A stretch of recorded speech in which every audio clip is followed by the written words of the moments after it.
Hi hello, എല്ലാവർക്കും എൻ്റെ പുതിയ വീഡിയോയിലേക്ക് സ്വാഗതം. ഞാൻ ഇന്നൊരു മത്തി മൊളേഷനാക്കുന്ന വീഡിയോയുമായിട്ടാണ് വന്നിട്ടുള്ളത്. അതിനുവേണ്ടി ഒരു മിക്സിയുടെ ജാറിലേക്ക് ചെറിയ കഷ്ണം ഉള്ളി, തക്കാളി, ഇഞ്ചി, വെളുത്തുള്ളി, കുറച്ച് മഞ്ഞൾപ്പൊടി, മുളക് പൊടി ചേർത്ത് നന്നായി മിക്സിയിൽ അരച്ചെടുക്കുക. അതിനുശേഷം കുറച്ച് പുളിവെള്ളവും ഉപ്പും ചേർത്ത് തിളക്കാൻ വെക്കുക. നല്ലപോലെ കഴുകി വൃത്തിയാക്കിയ മത്തി കഷ്ണം അതിലേക്ക് ചേർക്കുക. നന്നായി തിളക്കുന്നത് വരെ കാത്തു നിൽക്കുക.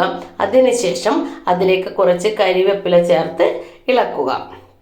ഇതിലേക്ക് നമ്മൾ വെളിച്ചെണ്ണയിൽ കുറച്ച് ഉലുവയാണ് വറുത്തിടുന്നത്. അത് വേറെ തന്നെ ഒരു ടേസ്റ്റാണ് മൊളേഷന്. അതുകൊണ്ട് നന്നായിരിക്കുന്നു ഈ മത്തി മൊളേഷൻ. എല്ലാവരും ഇതേപോലെ ഒന്ന് ട്രൈ ചെയ്ത് നോക്കുക. എല്ലാവർക്കും ഈ വീഡിയോ ഇഷ്ടപ്പെട്ടിട്ടുണ്ടെന്ന് കരുതുന്നു. ഇഷ്ടമായിട്ടുണ്ടെങ്കിൽ ലൈക്ക് ചെയ്യുക, ഷെയർ ചെയ്യുക, സബ്സ്ക്രൈബ് ചെയ്യുക. Thank you very much.